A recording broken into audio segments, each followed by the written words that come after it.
Hello students, আজকে আমরা ষষ্ঠ শ্রেণীর রায় মার্টিন প্রশ্নবিচিত্রার থার্ড সামেটিভ এক্সামের ইংলিশের 7 নম্বর স্কুল জয়নগর ইনস্টিটিউশন এইচএস এই স্কুলের যে মডেল কোয়েশ্চেন পেপারটা দেওয়া রয়েছে সেটা আজকে আমরা সমাধান করব। তা আজকে আমরা এই মডেল কোয়েশ্চেন পেপারে দেখতে পাচ্ছি যে সিনটা দেওয়া রয়েছে সেটা রিপ ভ্যান উইঙ্কেল থেকে তুলে দেওয়া রয়েছে। তা এখানে আজকে আমরা দেখে নেব এবার কোন কোন প্রশ্নগুলো দিয়েছে সেগুলোর আমরা সমাধান করব। তা প্রশ্নগুলোর সমাধান করতে গেলে অবশ্যই আমাদের প্রশ্নগুলোর ভালো করে বেঙ্গলি মিনিংটা জানতে হবে এবং এই যে প্যাসেজটা দেওয়া রয়েছে এই প্যাসেজটারও ভালো করে প্রতিটা লাইনের অর্থ প্রতিটি শব্দের অর্থ আমাদের খুব ভালো করে জানতে হবে। যদি আমরা টেক্সটটা খুব ভালো করে পড়তে পারি তাহলে যাই প্রশ্ন দিক না কেন আমরা সেটাকে গুছিয়ে বানিয়ে লিখতে পারবো। তা যাক, আমরা প্রথমে এবার দেখে নেব what attracted the attention of the people when Rip enter the village. এর মানে হচ্ছে লোকেদের মনোযোগ আকর্ষণ করেছিল কোন জিনিসটা when Rip enter the village, যখন রিপ গ্রামে প্রবেশ করেছিল। তো আমরা প্যাসেজের প্রথম লাইনটা আমরা দেখতে পাচ্ছি the appearance of Rip with his long beard and peculiar dress soon attracted the attention of people. এই লাইনটাকে আমাদের লিখতে হবে, দু একটা শব্দ তুলে দিয়ে আমরা লিখে দেবো। কিভাবে লিখবো আমরা এখানে আমি একটা নোটস আকারে দিয়েছি। The appearance of Rip with long beard and peculiar dress attracted the attention of the people when he entered the village. So next question টা আমরা দেখে নিচ্ছি, what did Rip learn about Nicholas Vedder?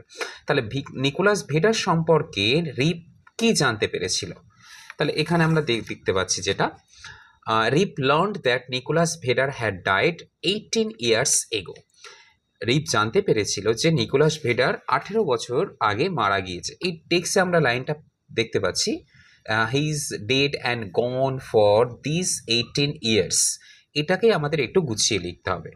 Next question, who looked exactly like Rip's previous self. কাকে একেবারে রিপের আগের মতো দেখতে লাগছিল? তাহলে হু দিয়ে কোয়েশ্চেন হলে একটা সুবিধা কী হয়, আমরা শুধু হুয়ের পরিবর্তে আনসারটা লিখে কোয়েশ্চেনের যে বাড়তি পার্টটা থাকে সেটা আমরা লিখে দিতে পারি। তাহলে কাকে এক্স্যাক্টলি রিপের মতো দেখাচ্ছিল? দেখতে পাচ্ছ he understand that this was his son Rip. ঠিক আছে, এখানে আমরা দেখতে পাচ্ছি যে লাইনটা রয়েছে এই লাইনটাকে আমাদের কি করতে হবে, গুছিয়ে একটু লিখে দিতে হবে। তা কি লিখছি আমরা, হুইয়ের জায়গায় শুধু আমি লিখেছি রিপ সান। লিপ সান। এবার যেটা রয়েছে কোশ্চেনের যে বাড়তি পার্টটা আমরা দেখতে পাচ্ছি রয়েছে looked exactly like Rip's previous self, সেটাকে আমরা চুপচাপ এখানে বসিয়ে দিয়েছি। সো নেক্সট যেটা আসছে, complete the following sentences with information from the above passage. এবার কি যেটা আমরা ড্যাশ পূরণ বলে থাকি আর কি, শূন্যস্থান পূরণ করতে বলছে উপরে তোমার প্যাসেজ থেকে তথ্য নিয়ে। প্রথমে বলছে রিপ মেয়ারলি কেম দেয়ার। তাহলে রিপ মেয়ারলি মানে শুধুমাত্র, কেম দেয়ার মানে কি সেখানে এসেছিল টু, কি জন্য এসেছিল? তা আমরা যদি টেক্সটটাকে ভালো করে পড়ি তাহলে বুঝতে পারবো। এখানে আমরা লাইনটা দেখতে পাচ্ছি, but merely came there to look for his friends and folks. তাহলে এটাই আমরা লিখে দেবো, Rip merely came there to look for his friends and folks. ব্যাস, নেক্সট আমরা আসবো Rip's heart died away at. তাহলে রিপের হৃদয়টি একেবারে মারা গিয়েছিল। তা সেটা আমরা কোথা থেকে দেখতে পাচ্ছি, লাইনটা রয়েছে আমরা দেখতে পাচ্ছি সেকেন্ড স্ট্যান্ডাতে, Rip's hearts died away at finding himself thus alone in this world. এটাকেই আমরা লিখে দেবো লাইনটাকে, Rip's heart died away at finding himself alone in the world. এটাকে আমরা লিখে দেবো। নেক্সট যেটা আছে, a young woman with a child said that. তাহলে এক যুবতী মহিলা, বাচ্চা সহ এক যুবতী মহিলা সেড দ্যাট বলেছিল, যে কি বলেছিল এখানে আমরা দেখতে পাচ্ছি এই যে লাইনটা আমরা লিখেছি, রিপ Van Winkle had bin her father and had gone away 20 years back when she was little. যখন সে ছোট ছিল। এটা আমরা দেখতে পাচ্ছি এখানে কি বলেছিল, Rip Van Winkle had been his her father and had gone away 20 years back when she was little. Next question, all stood amazed knowing that. প্রত্যেকে জেনে আশ্চর্য হয়ে দাঁড়িয়েছিল, দ্যাট কি লিখে দেবো, it was Rip Van Winkle who had return. এটা ছিল রিপ ভ্যান উইঙ্কেল যে কি করেছে, ফিরে এসেছে। এবার আমরা দেখতে পাচ্ছি কি এখান থেকে দিয়েছে, find out the synonyms of the following words from the above passage. Synonym বলতে আমরা যেটা বলি সমার্থক শব্দ আর কি, একই অর্থ but the pronunciation and the spelling is different. সেটাকে আমরা বলে থাকি সিনোনিম বলে থাকি। তা স্ট্রেঞ্জ মানে অদ্ভুত। আর কোন শব্দটা এই টেক্সে রয়েছে যেটার মানে অদ্ভুত? তা আমরা এখানে একটা শব্দ পাচ্ছি যেটা হচ্ছে পিকিউলিয়ার। এই শব্দটার মানেও হচ্ছে অদ্ভুত। নেক্সট যে শব্দটা এখানে দেওয়া হয়েছে, যে ওয়ার্ডটা দিয়েছে অ্যাস্টনিস্ট, আশ্চর্য হওয়া, অবাক হওয়া, বিস্মিত হওয়া। তা এখানে আমরা যে শব্দটা পাচ্ছি টেক্সে, যেটা পাচ্ছি সেটা হচ্ছে অ্যামেজড। এর মানেও কি? বিস্মিত হওয়া বা অবাক হওয়া। নেক্সট কি বলছে, আমাদের এখানে এবার একটা পোয়েম দিয়েছে, পোজের পোর্শনটা চলে গেল। এবার আমাদের পোয়েম একটা দেয়া রয়েছে, I will go with my father a ploughing. এই পোয়েম থেকে আমাদের প্রথমে যেটা দিয়েছে, চুজ দ্য কারেক্ট অল্টারনেটিভ, সঠিক বিকল্পটাকে বাছতে বলছে, to complete the following sentences, নিম্নলিখিত বাক্যগুলিকে পূরণ করার জন্য, সম্পূর্ণ করার জন্য। The child will go with her father for, তাহলে শিশুটি তার বাবার সঙ্গে যাবে কি জন্য? প্লাউইং, লাঙল দিতে, প্লেয়িং, খেলা করতে, সুইমিং, সাঁতার কাটতে, রানিং, দৌড়াতে। আমরা যেটা প্রথম লাইনেই রয়েছে, I will go with my father a ploughing, তাহলে এখানে আমরা কোন উত্তরটার সঙ্গে যাব? Ploughing. So next, the child will sing to the patient, শিশুটি কি করবে? তোমার সেই ধৈর্যশীল কাদের উদ্দেশ্যে গানটা করবে? র্যাবিটস, খরগোশ, হর্সেস, ঘোড়া, ফিশেস, মাছ, বার্ডস, পাখি। তাহলে আমরা যেটা বইতে লাইনে পড়েছি, এখানে আমরা দেখতে পাচ্ছি I will sing to the patient horse's, তাহলে এখানে উত্তরটা আসবে আমাদের হর্সেস। সেরকমভাবেই করে দেওয়া রয়েছে। সো নেক্সট কি আছে? আনসার দ্য ফলোয়িং কোয়েশ্চেন, যেটা এসে কি নিম্নলিখিত প্রশ্নগুলির উত্তর দিতে বলছে।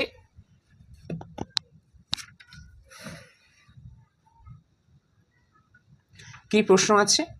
হু will come flocking after the child, তাহলে ফ্লকিং আফটার দ্য চাইল্ড কারা আসবে আর কি, শিশুটিকে ধাওয়া করে কারা আসবে? তা এখানে আমরা দেখতে পাচ্ছি the rooks, the crows and the seagulls will come. শুধু হুইয়ের জায়গায় আমরা বসিয়ে দিয়েছি the rooks, the crows and the seagull will come flocking after the child. So next কি আসছে? Why will the child's father sing the plough song, why মানে কেন, উইল দ্য চাইল্ডস ফাদার শিশুটির বাবা, সিং গাইবে, দ্য প্লাউ সং মানে লাঙলের গান, কেন গাইবে? আমরা এখানে দেখতে পেয়েছি and my father will sing the plough song that blesses the cleaving share. এটাকে আমরা একটু গুছিয়ে লিখবো। প্রথমে আমি সাবজেক্টটা বসিয়ে দেবো। এই সেন্টেন্সে আমি সাবজেক্টটা কি দেখতে পাচ্ছি?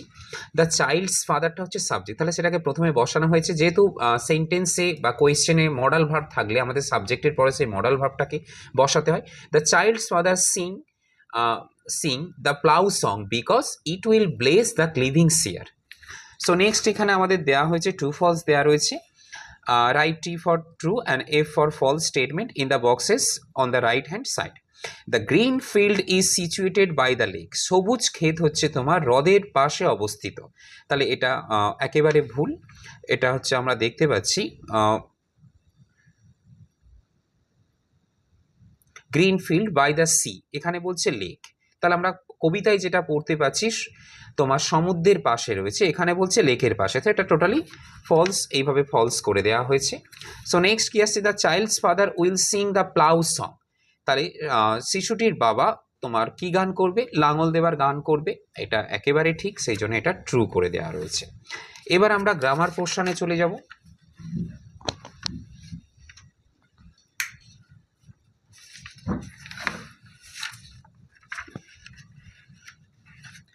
তা গ্রামারের যেটা দেয়া রয়েছে এখানে নাউনের 5টা নাউনের ভাগ করে দেয়া রয়েছে, common noun, proper noun, collective noun, material noun, abstract noun প্রভৃতি নাউনগুলো দেয়া রয়েছে। উপরে কিছু ওয়ার্ড দেয়া রয়েছে, সেগুলো কোনটা কোন নাউনের ঘরে বসবে আমাদের লিখতে হচ্ছে। ঠিক আছে, তা প্রথমে যদি আমি কলকাতা যাই, একটা নাম বোঝাচ্ছে, সেটা প্রপার নাউন। সরো, দুঃখ, ইনকামিং ভয়েস, এটা তোমার যাবে অ্যাবস্ট্রাক্ট নাউনে চলে যাবে। সুগার, এটা চিনি, এটা মেটেরিয়াল নাউনে চলে যাবে। পিপল মানে জনগণকে বোঝাচ্ছে, এটা কালেকটিভ নাউনে চলে যাবে। বয় মানে বালক, এটা কমন নাউনে যাবে। অনেস্ট মানে সৎ, সেটা অ্যাবস্ট্রাক্ট নাউনে যাবে। বুক বই, এটা কমন নাউনে যাবে।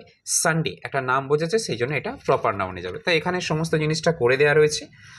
বুক, বয়, বুক, কলকাতা সানডে, পিপল করে দেওয়া রয়েছে। নেক্সট কি করা রয়েছে, change the number of the given words. এই নিচে যে শব্দগুলো দেওয়া রয়েছে তার নাম্বার চেঞ্জ করতে বলছে, সিঙ্গুলার থেকে প্লুরাল করতে বলছে। তার প্রথমে ট্রিজ আছে, ক্লাস আছে, স্টোরি আছে, পটাটো রয়েছে, থিপ আছে, উইম্যান আছে, প্রভৃতি। তো এইগুলো দেওয়া রয়েছে, দেখে নাও। তার প্রথমে টিস, সেটা সঙ্গে এস যুক্ত করে আমরা প্লুরাল করব। ক্লাস, ক্লাসের সঙ্গে আমরা কি যুক্ত করব, ইএস যুক্ত করব। কেন, একটা নিয়ম আছে, যে সমস্ত নাউনের শেষে S, ES, S, double S, SH, CH, X, O প্রভৃতি থাকে, তাদের সঙ্গে ইএস যুক্ত করতে হয়। যেহেতু ডাবল এস আছে সেজন্য ইএস যুক্ত করতে হলো। স্টোরি, স্টোরিটা কি হয়, যে সমস্ত নাউনের শেষে ওয়াই থাকে এবং তার আগে যদি কনসোনেন্ট থেকে থাকে তাহলে ওয়াইটাকে তুলে দিয়ে আইএস যুক্ত করতে হয়। ঠিক স্টোরি থেকে স্টোরিজ এসছে। পটাটো শেষে ও রয়েছে সেজন্য পটাটোস হয়েছে। থিপ, এটার একটা নিয়ম আছে, যে সমস্ত নাউনের শেষে এফ বা এপি থাকে সেটা কি করতে হয়, এফ বা এপি থাকলে সেটা তুলে দিয়ে ভিইএস যুক্ত করতে হয়। ঠিক এখানে এফটাকে তুলে দিয়ে ভিইএস যুক্ত করা হয়েছে। উইম্যান, উইম্যান এটা উইমেন হয়ে যাবে, ম্যানটা মেন হয়ে যাবে, যেরকম থাকে সেরকম। সো চেঞ্জ দ্য জেন্ডার, এবং লিঙ্গ পরিবর্তন করতে বলছে। কী কী লিঙ্গ, প্রথমে গড দিয়েছে, uncle, hero, landlord, horse, prince. তা গড থেকে কি আসছে আমরা জানি, গড থেকে goddess, uncle, aunt, hero, heroine, landlord, landlady, ল্যান্ডটা ঠিক থাকছে, লর্ড আছে সেটা লেডি হয়ে যাচ্ছে, হর্স, মেয়ার, প্রিন্স, প্রিন্সেস, প্রভৃতি আমরা করে নিলাম। এখন আমরা সাতের দাগেটা করব, fill in the blanks with proper articles. উপযুক্ত আর্টিকেলস দিয়ে এই শূন্যস্থানগুলোকে পূরণ করতে বলছে। প্রথমে যেটা দিয়েছে, Hari is eating dash Apple. তাহলে অ্যাপেল আমরা বুঝতে পারছি ভাওয়েল দিয়ে শুরু হয়েছে, সেই জন্য নিয়ম অনুসারে অ্যাপেলের আগে অ্যান বসবে। সো সেই জন্য আমাদের এখানে অ্যান ব্যবহার করা হয়েছে,